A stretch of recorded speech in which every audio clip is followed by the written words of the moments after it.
ఒకనాడు ఒక కవి చెప్పిండు, పెన్నుల మీద మన్ను గప్పుతే అవి గన్నులై మొలకెత్తుతాయని. నిర్బంధించాలనుకున్న దొరలు ఆ నిర్బంధం నుంచి తెంచుకున్న సంకళ్ళు ఈనాడు తెలంగాణ రాష్ట్ర గీతంగా ప్రతి బడిలో, ప్రతి గుడిలో, ప్రతి ప్రభుత్వ కార్యాలయంలో ఈరోజు మనం మాట్లాడుకునే పరిస్థితి వచ్చిందంటే తాత్కాలికంగా వాళ్ళు అనుకొని ఉండొచ్చు, సంతోషపడి ఉండొచ్చు, లేకపోతే పైశాచిక ఆనందాన్ని పొంది ఉండొచ్చు. అన్నిటికీ మేమే కారణం, అన్నీ మాకే కావాలి అని కోరుకొని ఉండొచ్చు.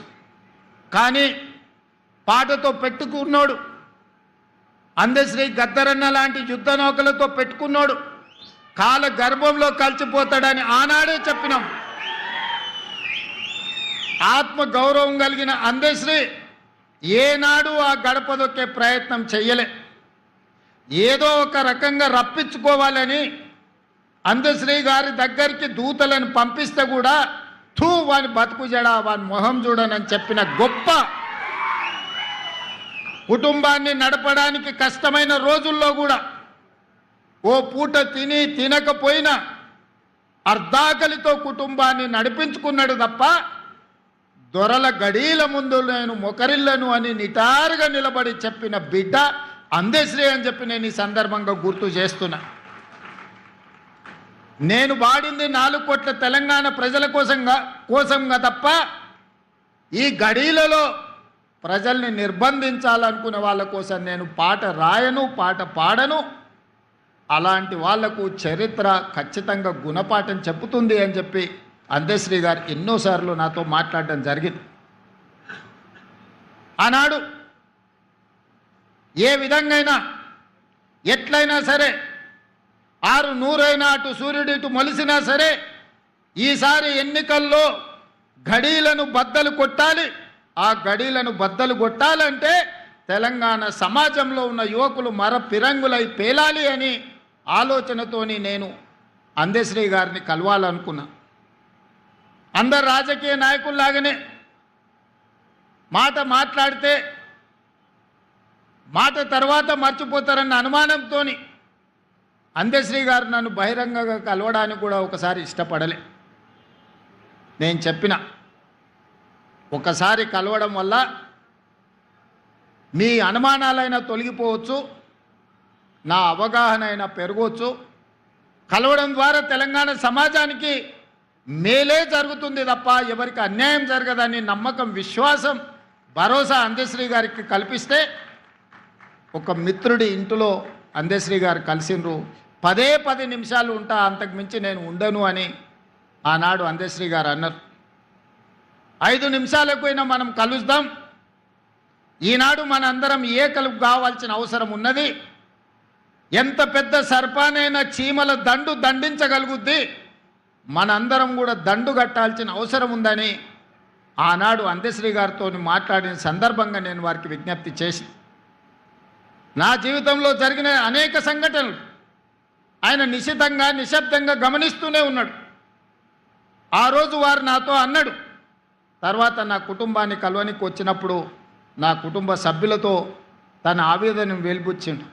బిడ్డ, నేను చూస్తూనే ఉన్నా నిశ్శబ్దంగా, రాడా ఎవడన్నా ఈ దుర్మార్గుణ్ణి నేల కూల్చడానికి అని ఆ రోజు నేను అనుకున్నా. ఈరోజు నా రేవంతుడు నాకు ఆ నమ్మకం కలిగించిన, అందుకే నీ ఇంటి గడప తొక్కినా అని నా ఇంటికి వచ్చినప్పుడు నా కుటుంబ సభ్యులతోని అందశ్రీ అన్న మాటలు, ఆ మాటతో అందశ్రీ కవి, గాయకుడు, తెలంగాణ ఉద్యమకారుడు, నాకు ఆత్మ బంధువుగా మారిండు. నా కుటుంబంలో పెద్దన్నగా నేను అందశ్రీ గారిని ఆమోదించిన. మేము 7 మంది అన్నదమ్ముళ్ళం, నేను 4వ వాడిని. మా పెద్దన్ననే నాకు స్ఫూర్తి. ఈరోజు ఈ స్థాయికి రావాలని, ఒక స్థాయిలో ఉండాలని ఎన్నో కలలు మా అన్న నాడుగా అన్నాడు. నేను ఎదుగుతున్న క్రమంలో మా అన్నను కోల్పోయినా. ఆ తర్వాత నాకు కనిపించిన పెద్దన్న అందశ్రీ అని చెప్పి నేను ఈ సందర్భంగా చెప్పదలుచుకున్నా. అలాంటి అందశ్రీని తెలంగాణ ప్రజలకు స్ఫూర్తినిచ్చిన అందశ్రీని ఆనాటి ప్రభుత్వం ఎంత నిర్లక్ష్యం చేసిందో మనం చూసినాం. గద్దరన్న గురించి నేను చెప్పాల్సిన అవసరమే లేదు. గద్దరన్న వెళ్తే ప్రజాభవన్ ఆనాడు దొరల గడీల గేటు ముందల ఎర్రటెండలో గంటల కొద్ది కూర్చోబెట్టినప్పుడు తెలంగాణ ప్రజల యొక్క గుండె తరుక్కుపోయింది. ఇంత దుర్మార్గం, ఇంత కర్కశత్వం పరాయివాడి పాలనలో కూడా ఇంత అవమానం జరగలేదు. గద్దరన్నను ఎర్రటెండకు కూర్చోబెట్టిన వాడిని శాశ్వతంగా ఫామ్ హౌస్లో బంధించాలని ఆనాడే ప్రజలు నిర్ణయించారు. ఏ రోజైతే అందశ్రీ గలాన్ని నిర్బంధించాలనుకున్నాడో, ఏ రోజైతే గద్దరన్నను అవమానించిండో ఆనాడే తెలంగాణ 4 కోట్ల ప్రజలు నిర్ణయించుకున్నారు. ఇక సమయం ఆసన్నమైంది, గడీలను బద్దలు కొట్టాల్సిందే అని నిర్ణయించుకొని లక్షలాది మంది రోడ్ల మీదకి వచ్చి ఈనాడు ఆ దొరల గడీలను బద్దలు కొట్టి ప్రజాపాలనను తీసుకొచ్చి ఇక్కడ కూర్చోబెట్టారు. ఆ ప్రజాపాలనని డిసెంబర్ 7, 2023 నాడు బాధ్యత తీసుకుంటే జూన్ 2, 2024 నాడు రాష్ట్ర అవతరణ దినోత్సవం రోజు తెలంగాణ జాతికి జయ జయ హే గలాన్ని అంకితం చేసినప్పుడు అందశ్రీ గారి భావోద్వేగం పరేడ్ గ్రౌండ్లో వారి కళ్ళల్లోనే చూడాలి. నేను చెబితే మాటలు సరిపో. వారి భావోద్వేగం నిజంగా ఆనాడు అందశ్రీ గారి భావోద్వేగం ఇంకో తరాన్ని, ఇంకో రాష్ట్రాన్ని సాధించేటంత స్ఫూర్తినిచ్చే గొప్ప భావోద్వేగం. అందుకే మిత్రులారా, ఈనాడు ఈ ప్రభుత్వం ఒక అందశ్రీని, ఒక గద్దరన్నను శ్రీమతి సోనియా గాంధీ గారి స్ఫూర్తితోటి ఈ ప్రభుత్వాన్ని మేము నడిపిస్తున్నాం.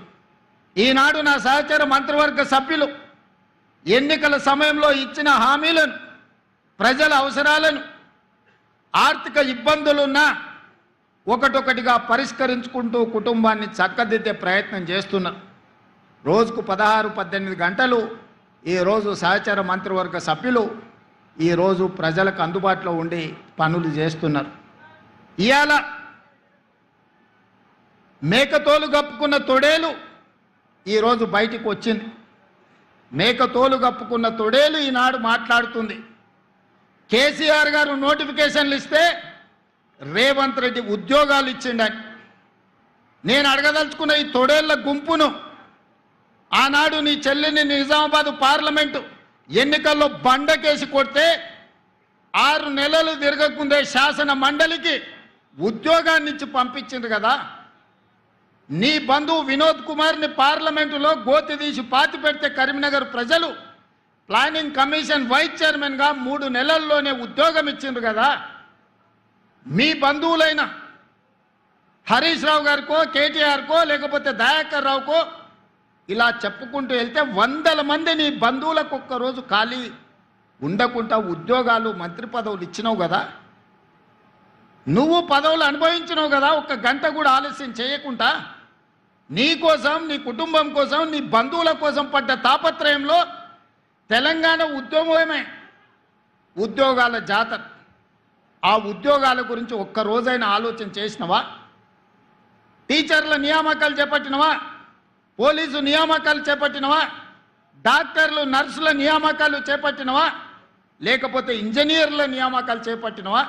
గ్రూప్ 4, గ్రూప్ 3, గ్రూప్ 2, గ్రూప్ 1 పరీక్షలు ఏవైనా నిర్వహించి నువ్వు ఉద్యోగ నియామకాలు చేపట్టినవా? మేము నోటిఫికేషన్లు ఇచ్చినాం, రేవంత్ రెడ్డి నియామకాలు చేపట్టినన్ని నిస్సిగ్గుగా నడి బజార్